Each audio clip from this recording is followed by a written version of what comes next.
It's 11 p.m. The house is quiet. The lights are dim.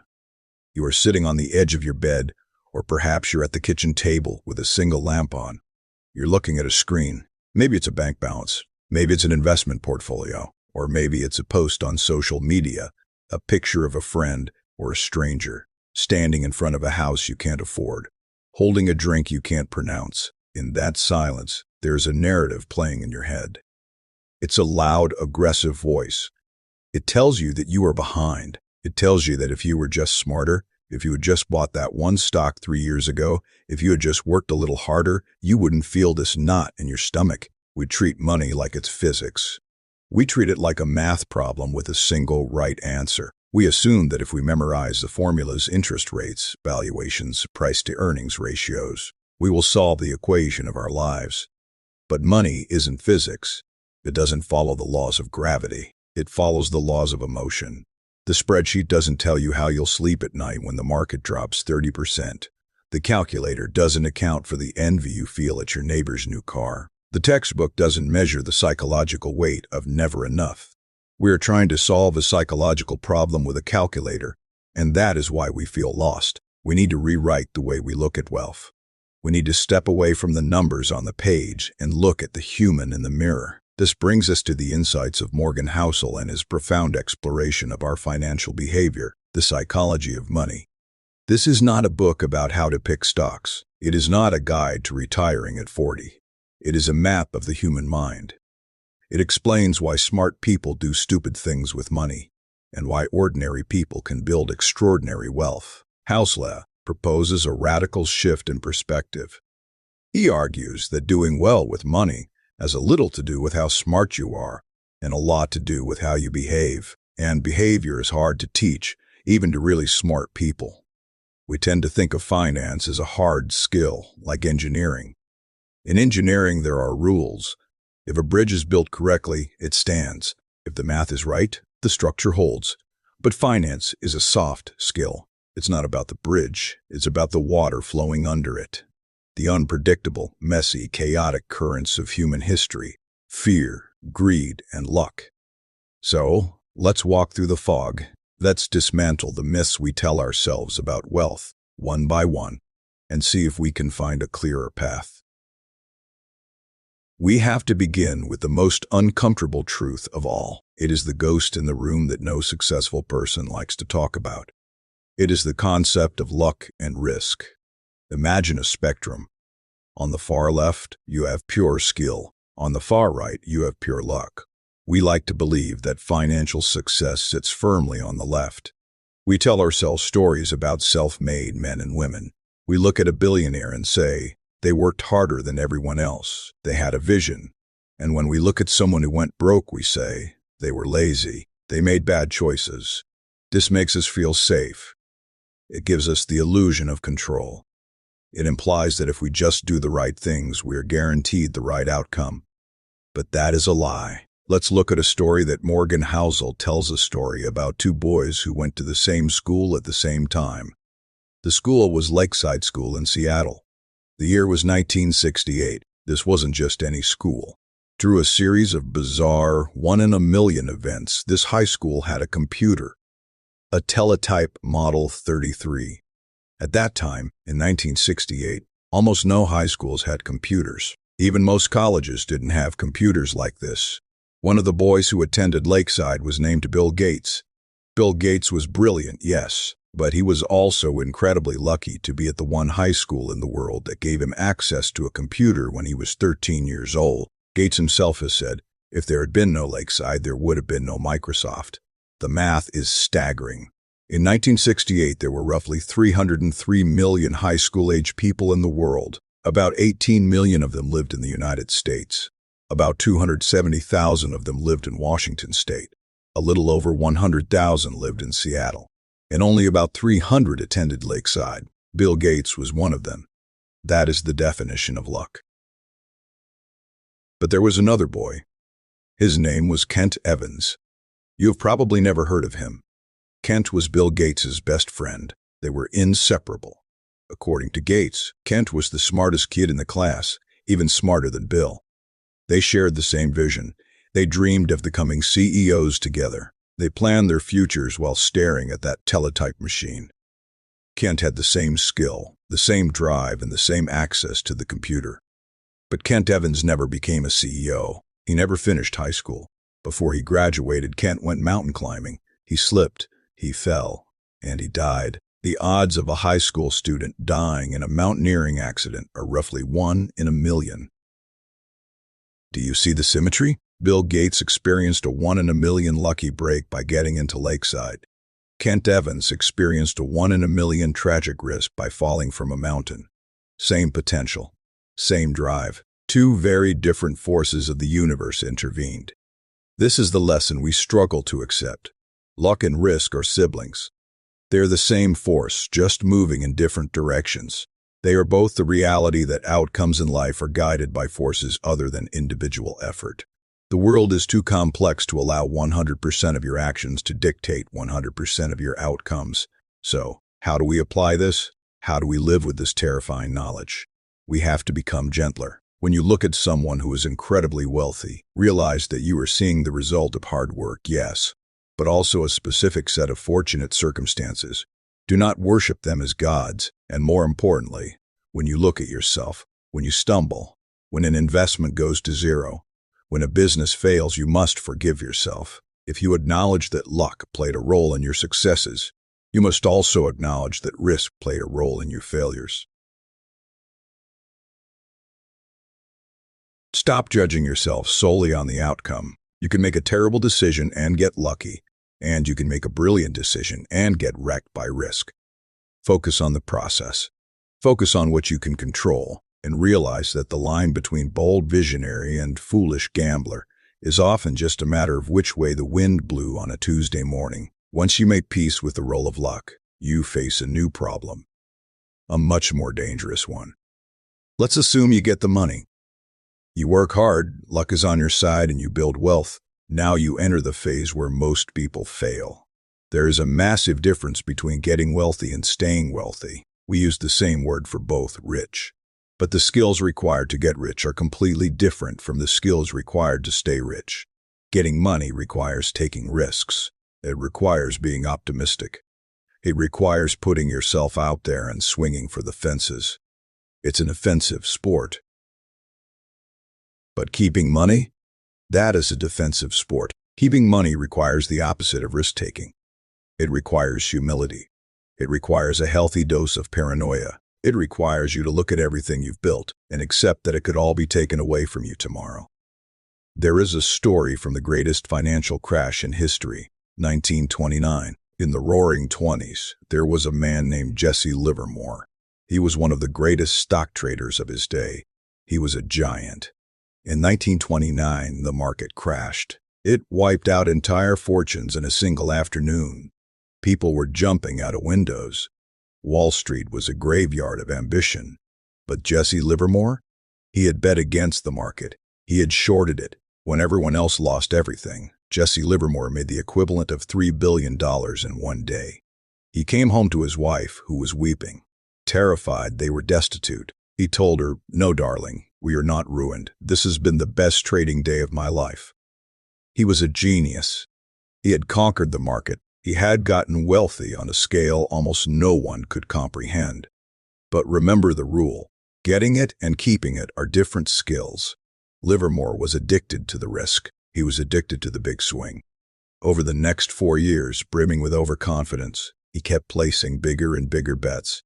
He thought he was invincible. By 1933, he had lost it all. Everything. He went from one of the richest men in the world to bankrupt. He eventually took his own life. He knew how to get rich. He did not know how to stay rich. Compare him to the concept of survival. Hossel argues that the most important financial skill is not picking the winning stock. It is survival. It is the ability to stick around for a long time without getting wiped out. This brings us to the magic of compounding. We all know the math of compounding interest on top of interest, but we forget the key ingredient. The key ingredient isn't the interest rate. It's time. Warren Buffett is the richest investor of all time. But did you know that he accumulated 99% of his net worth after his 50th birthday? If Warren Buffett had started investing at age 30 instead of age 10, and if he had retired at age 60 to play golf, nobody would have ever heard of him. His skill is investing, but his secret is time. He survived. He survived 14 recessions. He survived the dot-com bubble. He survived the 2008 housing crisis. He didn't panic. He didn't sell everything and go to cash. He didn't leverage himself so high that one bad day could wipe him out. He just stayed. The application here is simple but difficult to execute. You need to become financially unbreakable. You don't need the highest returns. You need pretty good returns that you can stick with for the longest period of time. This means having cash in the bank that does nothing. It earns no interest. It sits there, losing value to inflation. The math says this is stupid. The spreadsheet says you should invest that cash. But psychology says the cash is oxygen. That cash is the buffer that prevents you from having to sell your stocks when the market crashes and your car breaks down in the same week. That cash buys you the ability to say, I can wait. To keep money, you must be a little bit pessimistic. You must assume that the economy will break, that your career will hit a bump, that the unexpected will happen. Optimism is believing that things will go well, but true financial wisdom is knowing that even if things go well eventually, the path there will be a minefield. You have to survive the minefield to get to the miracle. So we have accepted that luck guides our ship as much as the captain does. We have accepted that our primary goal is not just to grow, but to survive. But this leads to a deeper, more personal question. If we are surviving, and if we are compounding, and if we are accumulating, what is it all for? We often think the goal is a number. If I hit $1 million, I'll be happy. If I hit 5 million, I'll be free. But have you ever noticed that the goalpost moves? As soon as you get what you wanted, you want more. There is a psychological trap waiting for us at the end of the rainbow. It's the realization that money can buy many things, but it often destroys the one thing we actually crave. We are about to step into the most profound lesson of the book. It's not about the money in the bank. It's about the clock on the wall, and understanding this next shift might be the only thing that saves you from a life of golden handcuffs. Let's sit with that image for a moment. If you survive the minefield and you let time compound your wealth, what do you actually get? Most of us have a movie playing in our heads. In this movie, being rich looks like a catalog. It looks like the oversized house on the hill. It looks like the Italian sports car. It looks like first-class tickets and tailored suits. We chase money because we think money is a tool to buy things. But Morgan Housel suggests that money is actually a tool to buy something much more rare and much more valuable. It is the highest dividend that money pays. And it has nothing to do with what you own and everything to do with your calendar. Let's look at the data. A man named Angus Campbell was a psychologist who spent decades studying a single question. What makes people happy? He didn't just look at their bank accounts. He looked at their jobs, their families, their health. And after sifting through mountains of data, he found one common denominator. The people who were the happiest weren't necessarily the ones with the highest salaries. They weren't the ones with the most prestigious titles. The happiest people were the ones who had a sense of control over their lives. They could do what they wanted, when they wanted, with whom they wanted, for as long as they wanted. This is the hidden value of wealth. Money's greatest intrinsic value is its ability to give you control over your time. Think about the trap we fall into. We work harder to make more money. We take the promotion with the higher salary. But the promotion comes with more responsibility. It comes with emails at 9 p.m.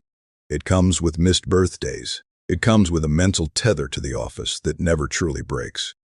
We trade our time for money, hoping that one day the money will buy us our time back. But usually we just upgrade our lifestyle. We buy the bigger house, which needs the bigger mortgage, which requires the bigger salary, which demands more of our time. We become richer, but we become less free. The application here is a radical shift in how you spend. Stop viewing money as a way to buy status. Start viewing money as a way to buy autonomy. Every dollar you save is like a tiny employee that works for you. But instead of producing goods, This employee produces freedom. When you have 6 months of expenses saved in the bank, you don't have to tolerate a boss who treats you poorly. You have the freedom to wait for a better opportunity. When you have 2 years of expenses saved, you don't have to work a job you hate. You have the freedom to try a new career, or start a business, or take a break to heal. The goal isn't to buy a Ferrari. The goal is to wake up in the morning and say, I own this day. Speaking of Ferraris, we need to address the ego. There is a paradox in how we view wealth, and Housel calls it the man in the car paradox. Picture this. You are walking down the street. A sleek black Ferrari pulls up to the valet stand. The engine growls. It is a machine of pure beauty. You stop and stare. You look at the car. You imagine yourself in the driver's seat. You imagine people looking at you, admiring you, thinking you are successful. But do you know what you almost never do? You almost never look at the actual driver. You don't care about the guy in the car. You don't know his name. You don't care if he's nice or smart or happy. You just use him as a mannequin for your own fantasy. This is the brutal truth about spending money to impress others. No one is watching you as closely as you are watching yourself. We buy expensive things because we want respect. We want admiration. We think that if we have the fancy car, the big house, and the expensive watch, people will love us. But they don't love us. They love the stuff, and they only love the stuff because they want it for themselves. The driver of the Ferrari thinks he is being worshipped, but he is actually being ignored. If your goal is respect, money is a very inefficient way to get it. Humility, kindness, and intelligence will bring you more respect than a horsepower engine ever will. So, the lesson is painful but necessary. You might be spending a fortune to impress people who aren't even looking at you. Stop trying to keep up with the Joneses. The Joneses are bankrupt anyway. Now we arrive at the twist, the turning point. We have talked about luck. We have talked about survival. We have talked about freedom. But there is one final trap. It is the trap that catches the smartest, richest, and most successful people in the world. It is the inability to define the word enough. There is a story about 2 writers at a party. The party was hosted by a billionaire on Shelter Island. One writer was Kurt Vonnegut. The other was Joseph Heller, the author of Catch-22. Vonnegut turns to Heller and teases him. He says, "Joe, how does it feel to know that our host, a hedge fund manager, makes more money in a single day than your book Catch-22 has made in its entire history?" It was a sharp jab. Catch-22 is one of the most famous books of the 20th century. And this hedge fund guy made more in 24 hours than Heller made in a lifetime. Heller looked at Vonnegut and said something that stops you in your tracks. He said, "Yes, but I have something he will never have." Vonnegut asked, "What on earth could that be?" And Heller replied, "The knowledge that I have enough." Enough. It is the most difficult financial skill in the world. The hardest thing about money is to get the goalpost to stop moving. When you have $100,000, you look at the person with $500,000 and you feel poor. When you get $500,000, you look at the person with $2 million and you feel poor. It never ends. There's always a bigger fish. If you cannot define enough, you will never be free. You will run on a treadmill until you collapse. Enough doesn't mean you stop working. It doesn't mean you stop trying. Enough means you know when to stop taking risks that could wipe you out. Enough means you are not willing to trade your reputation, your family, or your freedom for an extra dollar that you don't even need. There are people who had it all, CEOs, billionaires who lost everything because they didn't have enough. They needed just a little bit more. They committed fraud. They leveraged too high. They chased a ghost. Don't let the goalpost move. Plant it in the ground. So, here we are. We have walked through the psychology of money. We've realized that the spreadsheet is only half the story. The other half is the story you tell yourself in the dark. It's about understanding that luck and risk are the invisible architects of your life. So be humble when you win, and forgiving when you lose. It's about realizing that survival is the only strategy that matters. You have to stay in the game long enough for the miracle of time to work. It's about understanding that freedom is the only true luxury. Do not trade your autonomy for a status symbol that no one cares about. And finally, it is about finding your enough. Money is not the goal. Money is the fuel. The goal is to live a life where you can sleep at night. The goal is to wake up and own your time. The goal is to look at what you have and say, this is plenty. If you can do that, you have solved the equation. You have won the game. Not because you have the most in the bank, but because you are finally free from the need for more. Now, I have a question for you. A question that I want you to carry with you today. Look at your life. Look at your spending, your job, your worries. What is your enough? Not the number society tells you to want. Not the number your parents wanted for you. Your number. The number where you stop running and start living. If you don't define it, the world will define it for you. And the world's definition is more. Think about that. If this exploration of the psychology of money shifted something in your perspective, if it made you feel a little less crazy and a little more seen, subscribe to Smart Read Digest. We are building a library of the world's most powerful ideas, designed to help you navigate the complexity of being human. I'll see you in the next story.